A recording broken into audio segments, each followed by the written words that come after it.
ये कुर्बानी कितनी बड़ी अहमियत की चीज़ है कि अल्लाह रब्बुल आलमीन ने हौज कौसर आता कि इसके लिए क्या, नमाज पढ़ने के लिए कहा और कुर्बानी करने के लिए कहा।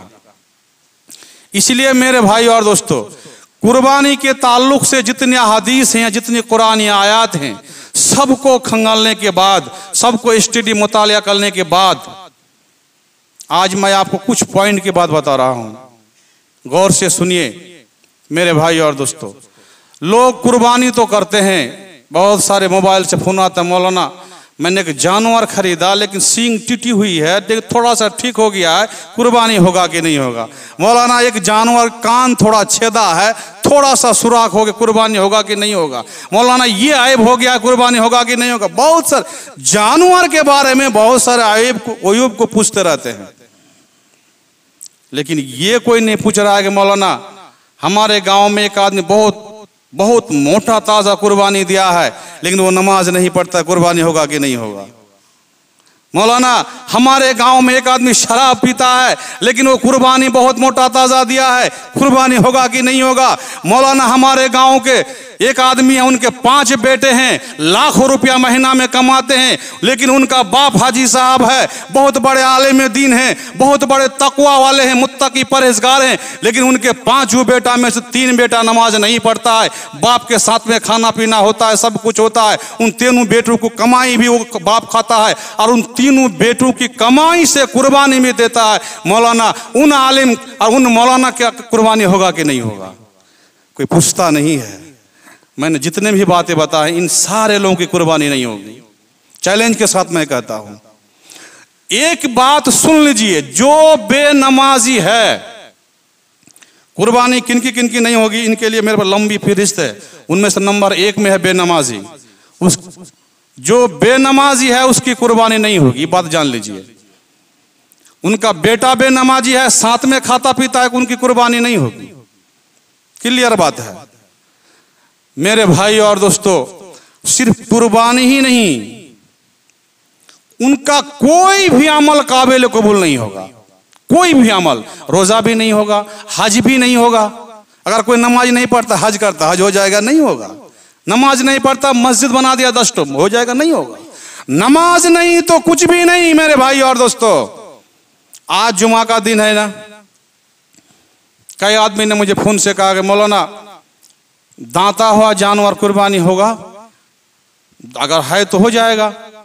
घर का पाला हुआ है लेकिन दांता नहीं, कुर्बानी होगा? नहीं होगा। ये एक हमारे समझ में मशहूर है कि घर का पाला हुआ अगर है, दांता नहीं है तो कुर्बानी। गलत बात है। अरे जो बाजार में बिकता है वो भी तो घर का पाला हुआ है, वो जंगल में पालता है। बताइए, जो बाजार में बिकता है जानवर वो घर का पाला हुआ नहीं है, किसी ना किसी घर में पाला जरूर होगा। तो मेरे भाई और दोस्तों, चाहे कहीं घर का पाला हुआ दांता हुआ नहीं है तो कुर्बानी, उसको बेच के दूसरा जानवर कुर्बानी दीजिए। अच्छा ठीक है मौलाना, आज तो तब नहीं जा, कल शीशोबाड़ी का हाट है, आज हाट है, आज जाएंगे वहां कुर्बानी खरीदेंगे। आज कितने लोग नमाज छोड़ के, यहां तक कि जुमा छोड़कर कुर्बानी खरीद रहा है, राग नहीं रहा है। कितने लोग अभी जानवर खरीद के लेके आ रहे हैं, नमाज उसकी गई, उसकी नमाज की फिक्र नहीं है, कुर्बानी की फिक्र है। तुम लाखों रुपया खर्चा कुर्बानी करोगे ना, तुम्हारी कुर्बानी रायगा बेकार हो जाएगी मेरे भाई और दोस्तों।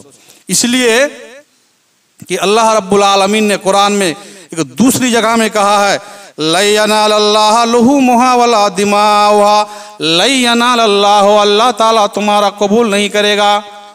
हाँ, लुहुमुहा जानवर के गोश्त वाला, दिमाग उनका खून कबूल नहीं होता। लई एक होता है ला के माना भी नहीं, और एक होता है लन के माना भी नहीं। अरबी ग्रामर के हिसाब से ला होता है कि नहीं, लन के कभी नहीं, लन के माना कभी नहीं, उसका कबूल होगा ही नहीं, ये फर्क है। एक होता है नहीं और एकदम हरगिज नहीं, हरगिज नहीं। ताकीद के साथ कहा अल्लाह रब्बुल आलमीन ने, लै यनालल्लाह लुहुमुहा वला दिमाउहा, कुर्बानी जानवर के गोश्त अल्लाह के यहाँ कबूल नहीं होगा, कुर्बानी जानवर के खून अल्लाह के यहाँ कबूल नहीं होगा। क्या कबूल होगा? वलाकिन यनालुहु तक़वा मिनकुम, लेकिन तुम्हारे दिल का तक़वा, दिल की परहेजगारी कबूल होगी, तक़वा कबूल होगा। तक़वा क्या है? अत्तक़वा हा हुना। अल्लाह के नबी सल्लल्लाहु अलैहि वसल्लम ने कहा तक़वा यहाँ पर है, दिल में है। तकवा, बहुत सारे अमाल से तकवा होता है, उनमें से नंबर 1 है नमाज। अगर कोई कहता हम नमाज नहीं पढ़ते बहुत मुत्तकी हैं, तुम झूठ बोलते हो। जो नमाज नहीं है जिसके अंदर, उनके अंदर तकवा आ ही नहीं सकता है। ये मैं नहीं कह रहा हूं, हदीस सुनिए। अल्लाह के नबी जनाब मोहम्मद रसूलुल्लाह सल्लल्लाहु अलैहि वसल्लम ने क्या कहा, अव्वलु मा युहासबु बिहिल अब्दु यौमल क़ियामत अस्सला, क़यामत के दिन सबसे पहले नमाज का हिसाब लिया जाएगा। फ़इन सलहत सलह साइर अमलिही, अगर नमाज दुरुस्त है, सही, सलाह क्या कहा, फ़इन सलहत, नमाज सही है तो सलाह साइर अमलिही, सारे अमाल उनके सही हो जाएंगे, देखा जाएगा उनको। और वाइन फसादत, नमाज अगर फसाद हो गया, नमाज में फसाद हो गया तो फसादा साहिर अमाल, सारे अमाल बिगड़ गया। लफ्ज के अंदर गौर कीजिए, क्या कहा कि कयामत के दिन सबसे पहले नमाज का हिसाब होगा। फाइन सलाहत, सलाहत के माना होता है कि सही होना, और नमाज को कायम करने के लिए कहा है। यहां ये नहीं कहा कि जिन फाइन अकामत या इक़ीमत कहा, ऐसा नहीं कहा, क्या सलाहत कहा। यानी कि कुछ लोग नमाज पढ़ते हैं लेकिन उनका रुकू सजदा सही नहीं है, उनकी क़िरात सही नहीं है, उनके अरकान सही नहीं है। नमाज सही होने के लिए लिबास हलाल होना चाहिए, ग़िज़ा हलाल होना चाहिए, लेकिन वो पक्के सच्चे नमाजी हैं, लिबास हराम पैसे का है, ग़िज़ा हराम पैसे का है। नमाज क्या है, फसादत, यह है नमाज के अंदर फसाद। अगर लिबास सही नहीं है, नमाज पढ़ता है तो फसादी नमाज है। ग़िज़ा हराम का है, हलाल का नहीं है, फसादी नमाजी हैं। रुकू सजदा सही नहीं है, फसादी नमाजी हैं। अरकान सही नहीं है, फसादी नमाजी हैं। वो फसाद मचाने वाला है, नमाज के अंदर फसाद मचाने वाला है, वो फसादी नमाजी है। तो क्या कहा अल्लाह के नबी सल्लल्लाहु अलैहि वसल्लम ने, फ़इन सलाहत सलाह साइर अमलिही, जिनकी नमाज सही है उनके सारे अमाल सही हो जाएंगे। वइन फसादत फसादा साइर अमलिही, और जिनके नमाज में फसाद आ गया, बिगाड़ आ गया, उनके सारे अमाल में बिगाड़ आ जाएगा। कुर्बानी भी नहीं होगा, हज भी नहीं होगा, रोज़ा भी नहीं होगा, मस्जिद भी नहीं होगी, कुछ नहीं चलेगा। अब बताओ, एक आदमी नमाज पढ़ता है, सही से नहीं हुआ तो वो फसादी नमाजी है, और जो नमाज पढ़ता ही नहीं है उसको क्या कहोगे, वो तो गुंडागर्दी है कि नहीं है, वो गुंडागर्दी है। वो सीनाजोरी करता है अल्लाह की जमीन के ऊपर, उसकी जमीन के ऊपर चलता है, वो गुंडागर्दी करता है, नमाज नहीं पढ़ता है। मेरे भाई और दोस्तों, इसलिए फिक्र करो नमाज की, कुर्बानी तो बाद की बात है, पहले नमाज की फिक्र करो। इसलिए जिनकी नमाज नहीं है उसका कोई भी अमल काबिल कबूल नहीं होगा, यही सही मसला है मेरे भाई और दोस्तों।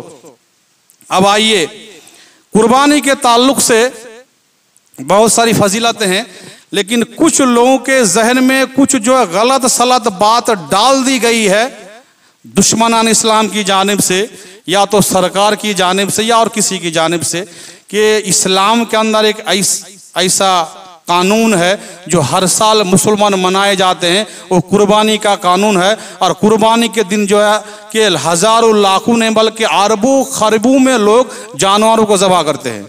बल्कि एक आंकड़ा के मुताबिक हमारे हिंदुस्तान में, सिर्फ हमारे हिंदुस्तान में 40 करोड़ मुसलमानों की आबादी में से तकरीबन 4 करोड़ जानवर ज़बह होते हैं। कितने? 4 करोड़, बड़े छोटे मिला के तकरीबन 4 करोड़ जानवर ज़बह होते हैं। तो ये क्या है, इस्लाम के अंदर नस्ल कुशी का कानून है। नस्ल कुशी समझ रहे हैं कि नस्ल को खत्म कर देगा ये लोग। यानी एक दिन ऐसा आएगा कि जानवर खोज के भी नहीं मिलेगा, तलाश करके भी नहीं मिलेगा, और जबकि जानवर से बहुत सारा काम होता है, तो ये मुसलमान जो है क्या है, नस्ल कुशी का काम करता है। खास करके आरएसएस से गुंडों ने ऐसा भी बहुत ज्यादा बोलता है। मेरे भाई और दोस्तों, अल्लाह रब्बुल आलमीन ने कुरान में एक जगह में कहा है, वमा अनफक़्तुम मिन शैइन फहुव युख़्लिफ़ुहु, तुम लोग अल्लाह के रास्ते में जितना भी और जो भी खर्च करोगे उसको और ज्यादा करेगा, चाहे कुछ भी हो। आप जो भी अल्लाह के रास्ते में देंगे अल्लाह उसको और ज्यादा करेगा। ये कुर्बानी जो हम लोग कर रहे हैं, तो अल्लाह के रास्ते में न कर रहे हैं। और अब गिन लीजिएगा, जब हमारे हिंदुस्तान में 4 करोड़ से ज्यादा जानवर ज़बह होता है, क्या जानवर की कमी आई हिंदुस्तान में? बताओ पहले। हर साल बाजार में जाकर उतनी ही भीड़ है, मवेशियों में, बकरियों में, भेड़ बैलों में, ऊंटों में, वैसे ही भीड़ आप देखते रहेंगे। यानी ये अल्लाह का दिया हुआ कानून है, इसमें और बढ़ोतरी होगी। इसलिए जो जानवर ज़िबा नहीं होता है ज्यादा, हराम है। कुत्ता, बिल्ली, गधा, घोड़ा, ये सब क्या है? ये सब भी जानवर है ना। जबकि कुत्ता तो एक साथ कई जानवर, जो कुतिया जो है जानवर जन्म देती है कि नहीं देती है। बिल्ली भी वो एक साथ कई बच्चा जन्म देती है। लेकिन अभी आप सर्वे कीजिए, तो आपके सिर्फ इलाके पूर्णिया में सर्वे कीजिए कि भेड़, बकरे और गाय, बैल ज्यादा होंगे या कुत्ता, कुतिया, सुअर, बिल्ली, गधे ज्यादा होंगे? बताओ। जरूर सी जाहिर सी बात है, जो हम लोग खाते हैं हलाल जानवर, यही ज्यादा होंगे कि नहीं होंगे? तादाद आंकड़े के मुताबिक यही ज्यादा आपको मिलेगा। ये अल्लाह का दिया हुआ कानून है कि जो हमने खाने के लिए हलाल किया उसमें कभी कमी नहीं आएगी, कहीं से न कहीं से आ जाएगा। इसलिए मेरे भाई और दोस्तों, अल्लाह रब्बुल आलमीन ने हर साल जो है हमको एक कानून दिया है कि कुर्बानी एक अलग तरह की एक अमल है। अगर कोई ये कहेगा हम जो है 10-20 हजार का कुर्बानी ना दे करके उस पैसे को मस्जिद में दान कर देंगे, नहीं होगा। उस पैसे को गरीब में बांट देंगे, नहीं होगा। तुमको कुर्बानी ही करना है, उनकी गोश्त को तकसीम करना है, खुद खाना है, लोगों को देना है। तो ये एक अलग अमल है, इसकी एक लंबी तारीख है, इंशाअल्लाह कभी बताएंगे, इससे पहले ही बताए हैं। तो कुर्बानी मेरे भाइयों कुर्ब से है, अल्लाह का करीब होना। तो इस जुल्हिज्जा के शुरू के 10 दिनों की इतनी फजीलत है कि अल्लाह रब्बुल आलमीन ने इस 10 दिनों की कसम खाए हैं। वल फज्र व लयालिन आश्र, फजर की कसम, और लयालिन आश्र 10 रातों की कसम। 10 रातों से मुराद यहाँ पर जो है जुल्हिज्जा महीने के 10 दिन और 10 रात मुराद हैं। इसकी बहुत सारी फजीलत है मेरे भाई और दोस्तों। 1-2 फजीलत सुन लीजिए। सही बुखारी शरीफ की हदीस है, अल्लाह के नबी सल्लल्लाहु अलैहि वसल्लम ने कहा कि मामिन अय्यामिल अमल सालिह फीहिन्ना हब्बु इलल्लाह मिन हाज़िहिल अय्यामिल अश्र। इन 10 दिनों के अलावा कोई दिन ऐसा नहीं है कि अल्लाह के यहाँ ज्यादा फजीलत है। हाँ, फ़क़ालू या रसूलल्लाह वलल जिहाद फी सबीलिल्लाह। साहबा कराम ने कहा अल्लाह के रास्ते में जिहाद भी इसके बराबर नहीं होगा। अल्लाह के नबी सल्लल्लाहु अलैहि वसल्लम ने कहा कि वलल जिहाद फी सबीलिल्लाह, जिहाद भी इसके बराबर नहीं है। इल्ला रजुलुन खरजा बिनफ्सिही व मालिही फलम यरज मिन ज़ालिका बिशैइन। हाँ, कोई आदमी अपनी जान माल लेकर निकला और जाके शहीद हो गया तो उनकी बात अलग है, वो इसके बराबर में आ सकता है। इनके अलावा दुनिया का कोई अमल ऐसा नहीं है कि इसके बराबर में आ जाए इन 10 दिन में। इसलिए मेरे भाई और दोस्तों, इन 10 दिनों में ज़्यादा से ज़्यादा हम लोगों को अल्लाह की इबादत में मगन हो जाना चाहिए। हाँ, ज़्यादा से ज़्यादा रोज़ा रखना चाहिए। और ख़ास तौर से अरफा के रोज़ा के बारे में अल्लाह के नबी सल्लल्लाहु अलैहि वसल्लम ताकीद के साथ कहा है, उनकी फजीलत बयान किए हैं। क्या फजीलत बयान किए हैं कि मामिन यौमिन अक्सरा मिन अय्यू तकल्लाहु फी अबदन मिनन नार मिन यौम अरफता। अल्लाह के नबी सल्लल्लाहु अलैहि वसल्लम ने कहा कि अरफा के दिन अल्लाह ताला जितने लोगों को जहन्नम से आज़ाद करते हैं, मुक्ति करते हैं, और किसी दिन नहीं करते हैं, और उसके करीब होते हैं। और कहते हैं सुम्मा युबाही बिहिल मलाइका, फरिश्तों के सामने फ़ख्र से बोलते हैं कि फयक़ूलो मा अरादा हाउलाए। ये लोग जो अरफा के मैदान में जमा है, ये लोग, इन लोगों का क्या कहना है, ये लोग क्या मांगते हैं हमसे, हम उसको देने के लिए तैयार हैं। और दूसरी हदीस में है कि सौमो यौम अरफता, अरफा के दिन के रोजा अहतसिबु अलल्लाह अय्यु कफ़्फ़िरा सनतल्लती क़ब्लहु व सनतल्लती बादहु। अरफा के दिन के रोजा की फजीलत है, अगर कोई अरफा के दिन रोजा रखते हैं तो 1 साल पहले का और 1 साल बाद का गुनाह माफ हो जाता है। पढ़िए अल्हम्दुलिल्लाह। और फिर आगे एक हदीस में अल हज अरफा, यानी हज अरफा ही हज है। अरफा ही हज है। हज के सारे अरकान में से अरफा ही असल में हज है। तो क्या कहा, अरफा के दिन अब अरफा का दिन कौन सा दिन होगा? अरफा का दिन होगा जिस दिन हाजी लोग अरफात के मैदान में सब जो है एक साथ लाखों की तादाद में जमा होते हैं, वो अरफा का दिन है, मीना में जाके। मेरे भाई और दोस्तों, तो वो अरफा का दिन है और वो ईद से एक दिन पहले होता है। अरफा का दिन 9 तारीख का दिन है। अरफा का दिन जिलहिज महीना के 9 तारीख का दिन है। और इस साल अरफा कब होगा? इस साल अरफा होगा, अरफा के दिन ही अरफा होगा। यानी आज जुमा का दिन है, मंगल के दिन अरफा का दिन है। मंगल के दिन, आने वाला मंगल, यानी अंग्रेजी 27 तारीख है। तो मेरे भाई और दोस्तों, ये अरफा के दिन की रोजा की ये फजीलत है कि 1 साल पहले और 1 साल बाद के गुनाह माफ हो जाते हैं। लेकिन जो नमाज नहीं पढ़ते हैं तो उसका कुछ नहीं माफ होगा, सीधी सी बात है। ये सगीरा छोटे मोटे गुनाह जितने होते हैं सब माफ हो जाएंगे, 1 साल पहले का 1 साल बाद का। तो हम लोगों को ज़्यादा से ज़्यादा कोशिश करनी चाहिए कि अगर हो सके तो माने 1 तारीख से लेके 9 तारीख तक हम लोग क्या करेंगे, रोज़ा रखेंगे। अगर नहीं होता है तो कम से कम कोशिश कीजिए कि अरफा के दिन का रोज़ा जरूर रखिए। जो लोग अरफात के मैदान में होते हैं हाजी लोग, उनके लिए रोज़ा रखना मना है, क्योंकि बहुत सारी वजूहात हैं उनके लिए। लेकिन बाकी हम सारे लोग जहाँ भी, जो लोग भी अरफात के मैदान में नहीं, हज करने नहीं गए हैं, वो सारे लोग अरफा के दिन रोज़ा रखना चाहिए। ये रोज़े की फजीलत है मेरे भाई और दोस्तों। इसलिए हम लोगों को कोशिश ये करनी चाहिए कि जिस दिन अरफा होगा, अगर शक होता है तो मोबाइल से इंटर देख लीजिए कि हाजी लोग अरफा के मैदान में किस दिन है, उस दिन आप रोज़ा रखिए। यानी कि 9 जिलहज महीने की 9 तारीख होगी और जो है अरफात का मैदान जिस दिन हाजी लोग रहेंगे, उस दिन हम सब लोगों को रोज़ा रखना है। अल्लाह ताला से दुआ है कि इलाहुल आलमीन हम लोगों को सिरात मुस्तकीम पर चलने की तौफीक अता फरमा।